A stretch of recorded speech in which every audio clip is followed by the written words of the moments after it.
scale-up entrepreneurs that are thinking big and finding opportunity in crisis. This show is brought to you by Business Day and Endeavor. Endeavor is a mission-driven global organization that believes that job creation, innovation, and overall prosperity flourish where there is robust support for high-impact entrepreneurs. So Odunayo Eweniyi is the co-founder and chief operations officer at Piggyvest, which is a Fintech platform that helps young people save. She previously co-founded pushcv.com, one of the largest job sites in Africa with the largest database of pre-screened candidates. She has 5 years experience in business analysis and operations and a first-class graduate of computer engineering from Covenant University in Nigeria. So Odunayo, it's a pleasure to have you on the show. Thank you so much for being with us today. Thank you for having me. You're most welcome. So first of all, how are you doing? Very fine, thank you. Staying safe. That's good, staying safe. And please tell us a little bit about your company, Piggyvest. I mentioned to you earlier, I'm a huge fan of Piggyvest for a long time. A lot of my friends have saved a lot of money on that platform. And I'm just, it's exciting to see the amazing things that you guys are doing in terms of financial inclusion and fintech in general. So please tell us about Piggyvest. Right, so Piggyvest is an automated savings and micro investment platform. We started off trying to help young Nigerians put aside little amounts of money daily, weekly, or monthly toward the target. And now we've grown from that into a company that not just helps them save, but also offers micro investment opportunities to them where the barrier to entry is so low, but the interest that they get is highly competitive.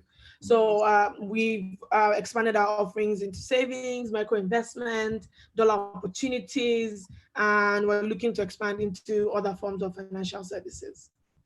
Fantastic. So tell us about how you came up with the idea for Piggyvest. What made you come up with an idea for this platform?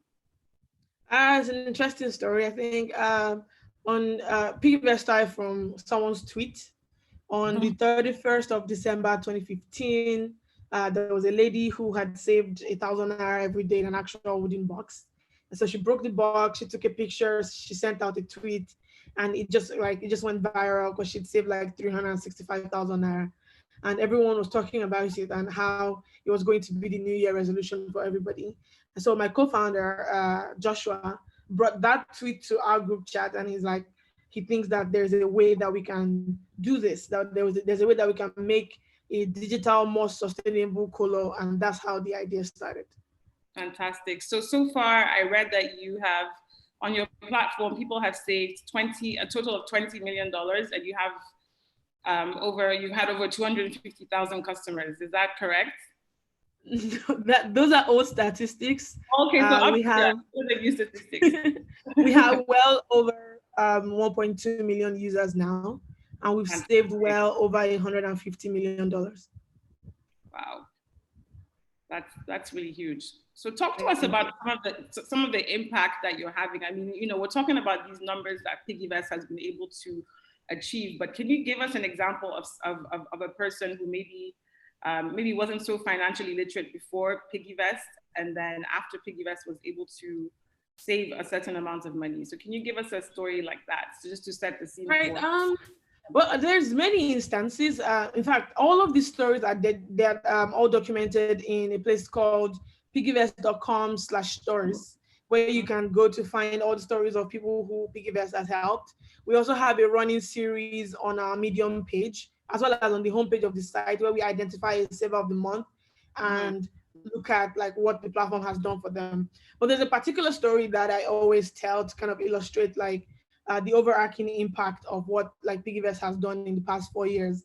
When we started in 2016, we didn't start with funding, and the platform was like 100% bootstrapped, and so it was essentially an experiment that we were running and hoping would work out.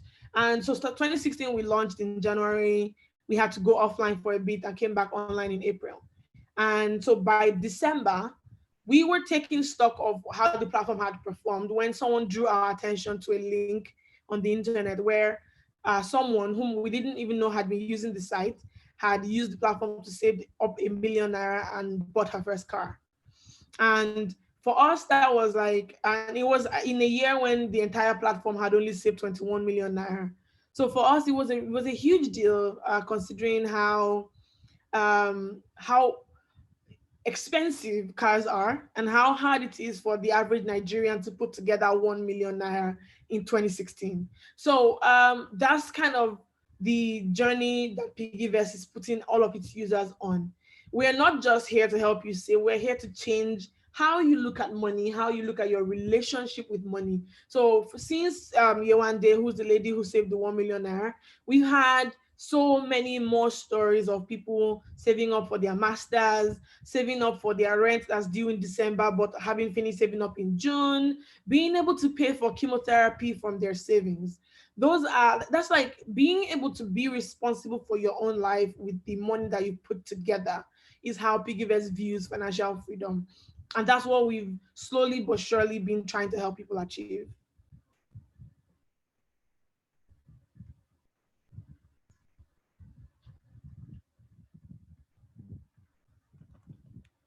Can you hear me? Yeah, you were muted for a bit. Yes, sorry about that. So I was saying you make a great point. Financial inclusion, literacy, and just freedom, as you mentioned, are things that are extremely important for everybody in society, and particularly for young people. Being able to be financially free allows us to make the decisions that we want to make in terms of our lives and our livelihoods. So can we talk a little bit about the financial inclusion space in Nigeria? As you know, we're in 2020, and the World Bank, along with a lot of developing nations, had an objective, a goal, to reach 80% financial inclusion by the year 2020. We're in 2020 right now, and we're nowhere near that number. So what are your thoughts on the financial inclusion state of the country at the moment? I think that, and this is like purely my opinion, is that I think that we need to kind of refine how we approach the subject of financial inclusion. And why am I saying this? A lot of the initiatives for financial inclusion is typically targeted at bringing digital solutions to people who we view as financially excluded. And I think that while those digital solutions may be great, they might not necessarily be what people who are outside of the formal economy need. I think that financial inclusion is supposed to be geared at meeting people at their point of need, right? Absolutely. Because people are not banking formally doesn't mean they're not banking at all. And so we would need to like kind of understand what their needs are. Why exactly are they not using the formal banking sector? Right, there's like a couple of reasons that we can pull from the NBS stats and the poverty rates. If we say that 90 million people are living in extreme poverty, we have to ask ourselves if entering into the formal banking economy is like the next step for them, right? What do they is it savings they need, or is it credit? If it's credit they need, how can we give them effective, sustainable, and affordable credit for them to be able to change their earnings and then be able to put savings aside? So the concept of financial inclusion has to be needs-based instead of solutions-based, right? What do they need? You then tailor, you find solutions to those needs, and you don't create solutions and then attempt to fit those needs into the solutions. Solutions have to meet the needs where like the people you're trying to target are. And that's kind of how I look at financial inclusion. Thank you for that answer. And that brings me to my next question in terms of fintech. So you at Piggyvest have been able to utilize the power and the innovation of technology, to reach millions of people. So talk to us a little bit about how tech has enabled you to run your business. Right, our business is 100% tech. So without technology, there literally will be no Piggyvest. And as an extension of that, we have just one office. We don't have branches, and that means that all of our operations, customer service, all the like service channels are completely and utterly on the internet. So I don't think that we can understate the importance of technology to what we do here. Even like I think that this subsists for most businesses in 2020 is like you can't do much without the power of the internet. No, fantastic. That makes a lot of sense. And that brings me to the conversation around COVID-19. As you know, we're both speaking to each other from our homes. COVID-19 is a global pandemic that has affected lots of countries around the world, not thousands of countries, excuse me. And it's affecting Nigerians as well. So talk to us a little bit about how COVID-19 has affected Piggyvest. Right. I mean, from a professional standpoint, we've had to all start to work from home. And for a team, we've worked from the office, I think, for the past 4 years. But also, as a tech company, working from home is not that much of a departure from what we've been doing, because even before the crisis, we've had days where people work from their, like, the convenience of their homes. I suppose now it's kind of like the finality of it, where people actually cannot resume to the office yet because of the danger out there. And in some ways, some processes have been slowed down. As you know, like, tech companies are always fundraising, and now a lot of that, like, process is kind of stalling. If you're not in the healthcare sector, like, there's not as much priority on what you're doing at the moment. So there's that. But from a user perspective, we've had to become a lot more user-centric in our operations, kind of trying to understand what their needs are as it pertains to their finances. So we've been driving a lot of personal finance content, from videos to written content, and just trying to help people, because right now what we've been doing is helping people save. And now here's a big crisis where they have to manage those finances, because we simply don't know where, like, this crisis is going to lead to, or when it's going to end, right? Like, this isn't something that anyone has experienced before, so we kind of have to be careful. And so the messaging here is about helping people stretch their resources as much as possible. So we've kind of had to really, really, really lean in onto the personal finance aspect of the business. Mm-hmm, mm-hmm. So would you say that in this time people are still saving, or how would you gauge the slowdown or the uptake in people's saving habits? People are still saving, and it's a little unbelievable. But the one thing I think that, like, I can categorically speak to is that despite the fact that things look a bit bleak, there's also the strain of hope that we all kind of carry. When this passes, what will I have? And for that reason, people are still putting money aside. People are still investing, because we all believe that there is a future and we've not all given up. So people are still saving. But on our part, what we've been doing is understanding that people, even though people are still saving and still investing, they'll need their money more. So we've been making our liquidity available. So when people are requesting to withdraw, their monies are, like, instantly available to them for them to be able to use. But we're glad that people are still saving, but we also understand that there has to be a very, very fine balance between savings and availability of their finance and their financial resources. Mm-hmm.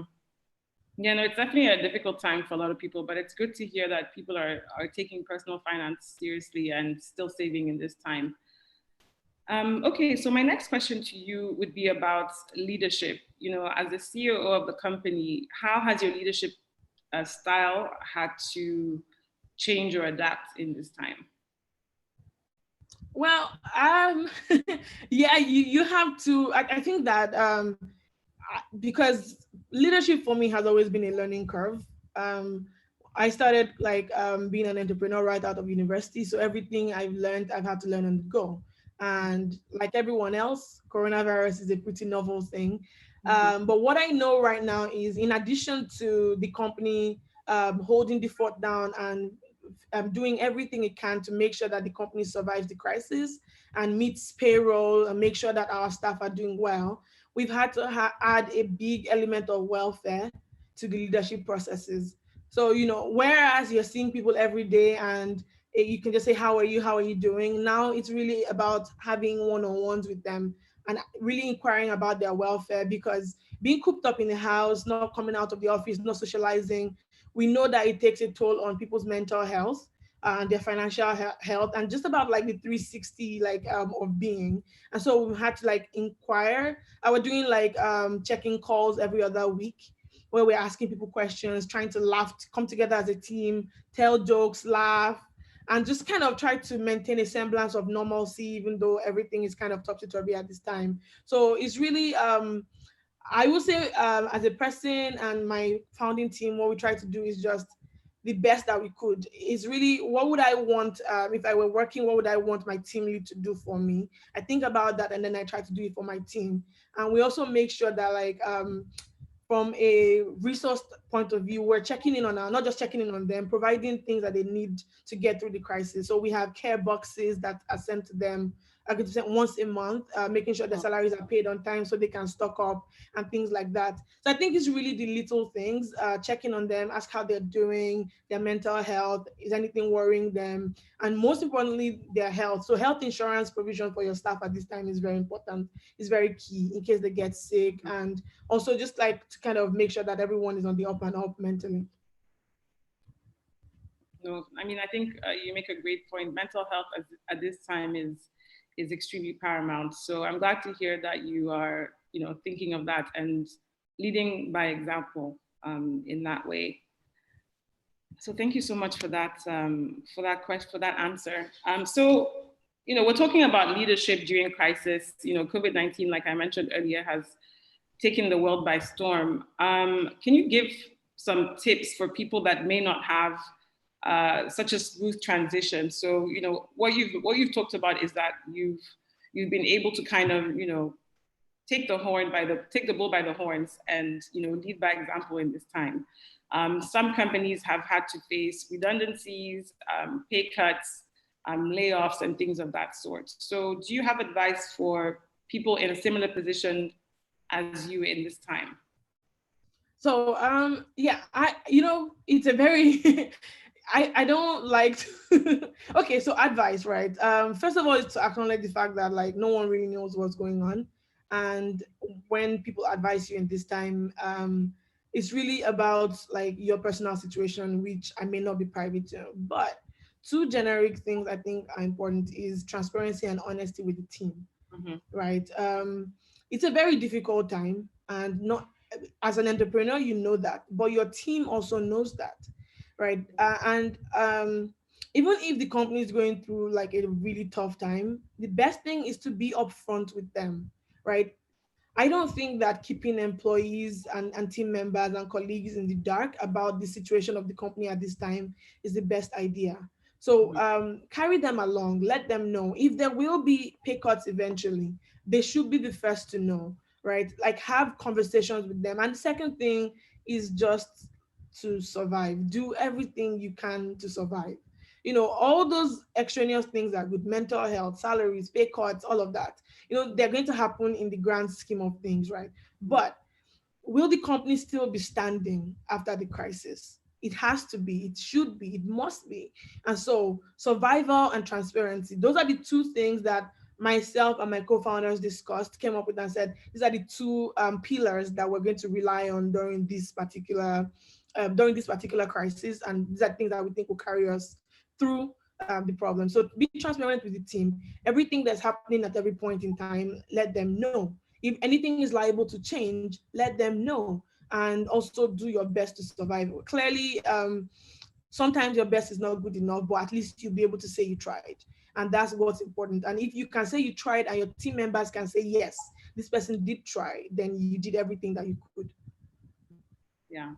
I mean, I think that makes a lot of sense. Thank you so much for that. So Odunayo, if I'd like to talk a little bit about your career. I was going through your very impressive biography, and if you don't mind, I'm going to read some of this for the audience. I think there's a lot of sure. that people can learn from you. So you were named one of Forbes Africa's 30 under 30 in technology in 2019. And you were also one of 30 Quartz Africa Innovators in 2019. You sit on the advisory board of TrainFuture, which is an education company based in Switzerland, as well as the Gender Lens Acceleration Best Practices Initiative. The list goes on and on and on. So I'd like to talk to you a little bit about your career path so far. You also co-founded a company called Push CV. So talk to us a bit about your entrepreneurial journey and how did you arrive to where you are now as a CEO of one of the largest fintechs in the country. I would say, like, there's a lot of luck involved. I graduated from Covenant University in 2013, and I met my co-founders that same 2013, maybe 2 weeks after graduation. And then I joined them on the company that they were working on before we went on to start Push CV. And Okay. that's essentially the entire story of starting entrepreneurship. But yeah, so it was really about when I was in school, I didn't think that I was going to become an entrepreneur. In fact, I had a whole different career path set. But my parents, my dad and my mom, both of them are university professors, and my mom is also an entrepreneur, have this unique blend of asking you when you see a problem, you do something about it. And in fact, you would, when you reported a problem to my dad, the next question was always, so what are you going to do about it? And so when we were working on the startup that my co-founders were working on, and then Somto, who's my co-founder and CEO, mentioned that he built something called CV Flash, and there was a problem to layer on it. We had to do something about it, and that's how we kind of got committed to the entrepreneurial experience. And Mhm. since Push CV, we've gone on to build several companies that have failed. And Push CV still exists, but we had 500 dishes, we had 99 staff, and some that many people may not know. They failed, and then we had the idea for Piggy Bank. So it's kind of been I think it's been a 7-year journey. And one of the tenets and of the journey, I think, would be that I think it's important, like when you find some success, to hold the door open to the people coming behind you. In my case, I do my best, and I certainly hope I'm trying to hold the door open for the women coming after me. Like technology is a very male dominated area, and it's really hard for women to kick the door open. And so I believe that when you have money to do that in some way, you have a responsibility. And it doesn't matter if you ask for it or not, it just is, to hold the door open for the women coming behind you to be able to walk through so that their journey is not as difficult as yours. No, I mean, you make a great point. It's definitely important to make space for women coming behind us, as you mentioned. Can you give examples of some of the ways that you've been able to do that in your career? Right. First of all, the Piggyvest team is a 50-50 gender balance. And that's very, very important to us. And I'm very lucky to have co-founders who also believe in that. So we're very, very open-minded, and we hire for not just the balance, we hire for the expertise, and so that everyone feels respected. And that has subsisted through all of the companies that we founded. And then I think I have an initiative called Wine and Wine NG, which is really a women's club. And it's solely focused on like issues about women, professional, from professional to the mundane. And it's really about how can we help, how can we listen to you, absorb your problems, and then together find a solution. And then the other thing is contributing to initiatives that, like the gender lens best practices in tech, initiatives that are solely targeted at bringing and getting more women into tech, and lending my time to female focused accelerators like the Greenhouse Accelerator, where I worked with Nicole Yembra of Chrysalis Capital. Like there's a lot of women doing incredible work. And so a lot of times we collaborate together to also do more and bring more women into tech, or offer more opportunities to the women who are already existing in technology. Mm-hmm. I mean, you make a great point. Technology is a very male-dominated industry. So, can you talk to, as a female entrepreneur and as a woman in tech, can you talk to some of the challenges that you may have faced along the way? Yeah, it's been such a long time now. I think things are much better now. So this is not Yeah, representative of what goes on now. yeah, But when we started, it was really hard to kind of gain respect as a very young person trying to make it in technology who is also a woman, right? yes. So you have like the classic microaggressions of just people excluding. They don't even say anything to you. They just exclude you from lists and gatherings. And you'd go to conferences and there would be absolutely no representation. It would just be an all male panel, and no one would see anything wrong with it. Or the one where you'd go to meetings and people assumed you were there to take notes instead of being the person they speak to, and things like that. And then like the sexual harassment of it all. I don't think that I know that we encourage women to get into tech, but like that's not telling them that it's an easy journey. You don't get to have an easy time of it, because even when you finally do gain the respect comes with like a load of expectations. You're not allowed to make these mistakes that like men can make. you are basically carrying the world on your shoulders, and that gets tiring. But at the same time, if it means that there's like a young girl or a lady somewhere in university who's able to see you and say, I can be like that, then it's all worth it.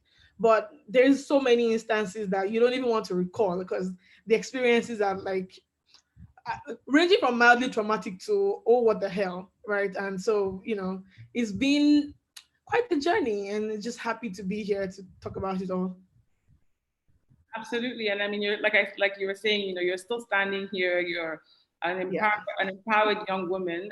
You're actually very young from what I saw, which is really inspiring. And I think that a lot of young women will likely find inspiration in the struggles that you've experienced. But in any struggle that we go through, it allows us to come out on top on the other side. And right now, you're the COO of Piggyvest, which is one of the largest fintech companies in the country. So that's definitely something to be proud of. So do you have any advice for young women who want to enter into the tech industry? There was something that my dad used to tell me when I was going to go to secondary school, and I was really young, and I was afraid. And then he used to tell me to aim very high, to work very hard, and to care very deeply, right? And I think that those three things from him are some of the, like, probably the best advice I've ever received so far, because it encompasses everything. But outside of that is also to be laser focused. It's so easy to get distracted with everything that's going on. And it's also very easy to give up, but like, you need to keep your vision in perspective. What are you trying to do? What problem are you trying to solve? What is that passion? What is the vision? Why are you here? And when you have answers to those questions, and you know yourself, like my parents and everyone, my siblings, everyone tries to imbue me with this like sense of self-awareness, even when you don't know like, who are you inside and why are you doing this? And if you know yourself and you know where you're going and why you're on this journey, then it's really hard for any external force to try to impose an identity or a characteristic on you. And that way you can just focus on the mission. So I encourage people to get a sense of self-awareness, just outside of everything. Who are you as a young lady? Where are you going? And it is less about your gender relative to other people, and it's about your gender relative to you.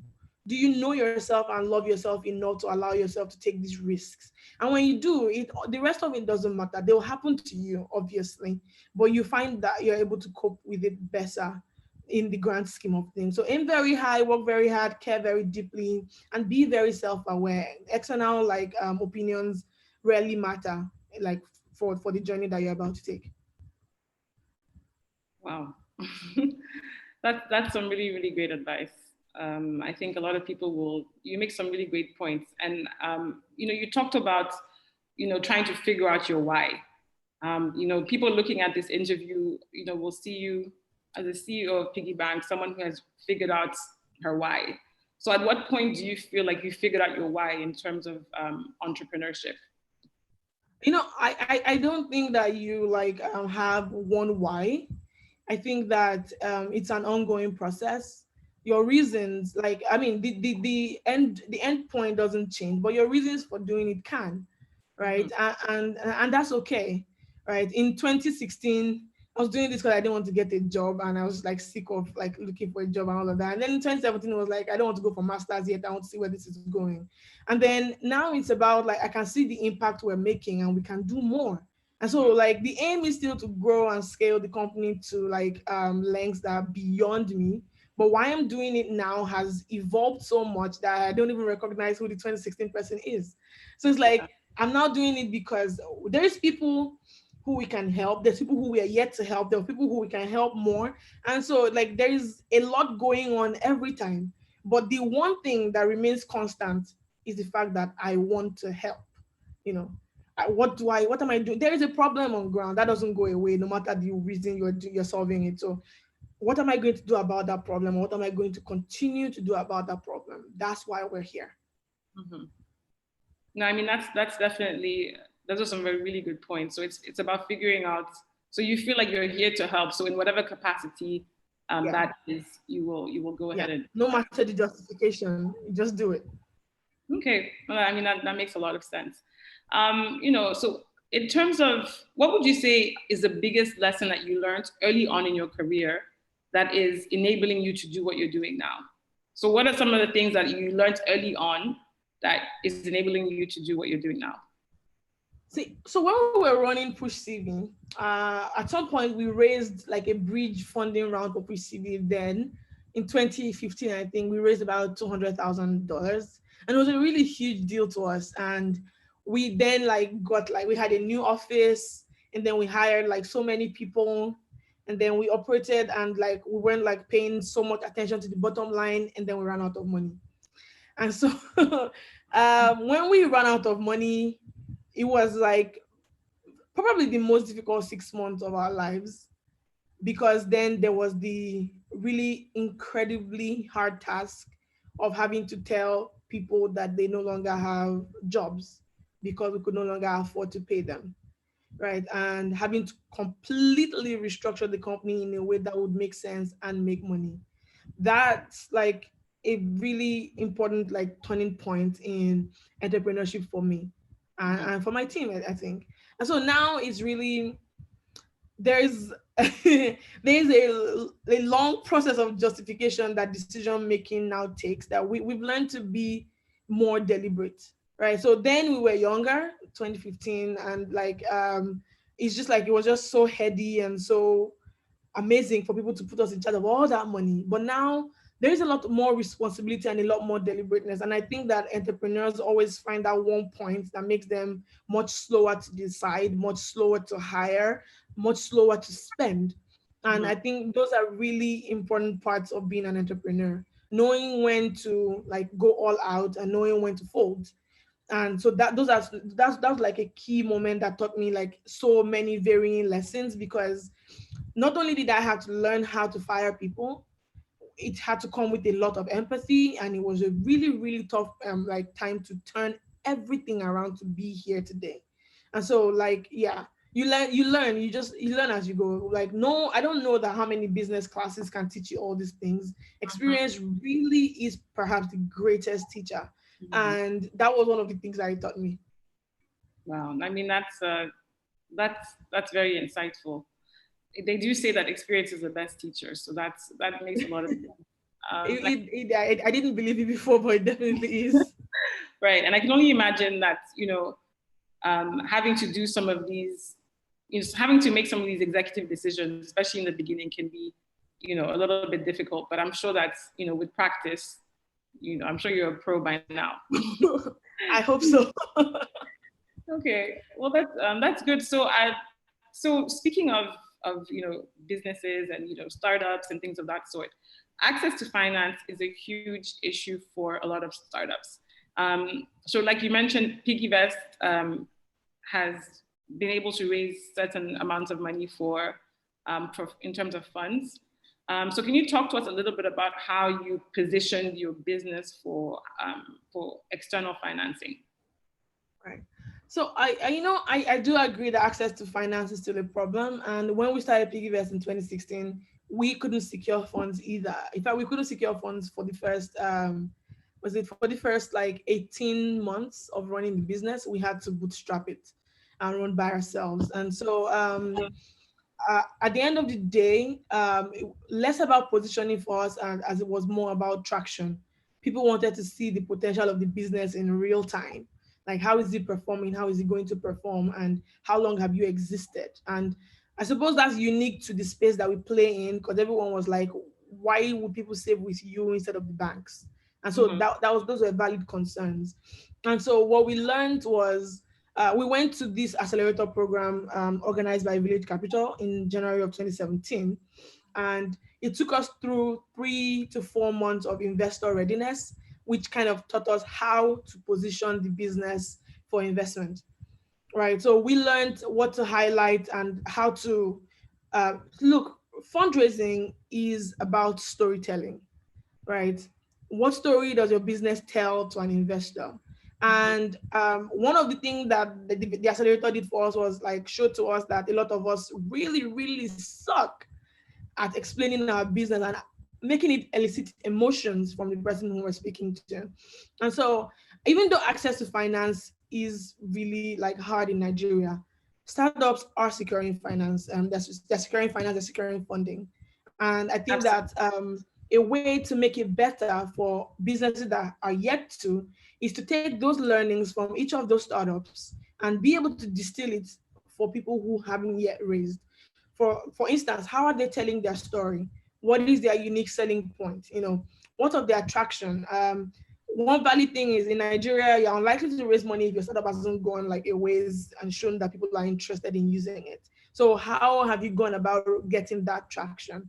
And I think that like if you do that, and then as more people are doing demo days, more local investors are coming into the space, more international investors are paying attention, more people will be able to secure funding. Yeah, I mean, you make a great point. Access to finance is definitely difficult, but we can't take away the fact that we have, several companies. Just recently, Helium raised $10 million. Exactly, $10 million, like in the middle of a crisis.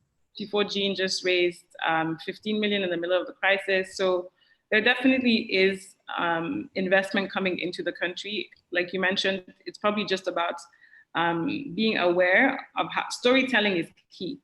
And I think you couldn't have said it better.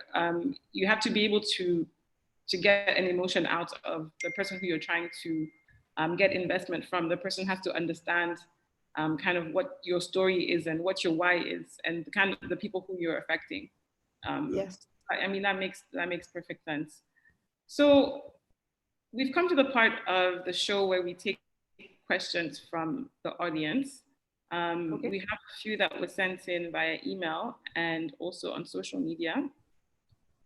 So I'm just going to go ahead and read them, and we'll do a bit of a Q&A session. All right, let me just pull up the first question here. Okay, so we have a question that was sent to us by Instagram, Chloe_232. She asks, I have 500,000 Naira that I need to save, and I've been hearing about Piggyvest from my friends. Can you please let me know the best way to go about saving money on your platform? Right. Oh, yeah, sure, of course. You can just visit the platform at piggyvest.com, sign up, and then you see like the different offerings that we have. But best way to go about it is to visit the FAQ section, where we have detailed answers to every wallet on the platform and detailed processes as well. So if you start there and you still have difficulty, you can just you can reach out to us on Instagram at piggybankng or Twitter at piggybankng, and there'll be people to push you through. I can assure you that like Piggyvest offers you competitive rates, and you'll be able to invest in a way that's very comfortable. Fantastic. So we have a question here from Drew Chidi, who says, at what point did you have a eureka moment that Piggyvest had become successful? I think we're yet to get there. We're happy to be where we are now, but we think that there's still a journey to go. We have over 1 million users, but there's like more. I think there's about 200 million people in Nigeria, for instance. So there's still some ground to be covered. So there's a journey there. Yeah. Right, and scale will definitely happen with time, and as time comes along. So we have a question from Olajumoke Craig. She's asking, how do you manage and react to competitors, especially the very big ones? So how do you handle competition? We don't do anything specific. We have our own product direction, our own vision, and our own mission, and we just stick to that. So, yeah, exactly. Less about the competition, more about our users and how we're meeting their needs. Fantastic. So we have a question here from Olajumoke Craig. Again, what's your greatest challenge running a savings fintech platform? Well, I mean, the currency of a savings platform is trust, and that's a very, very fragile thing.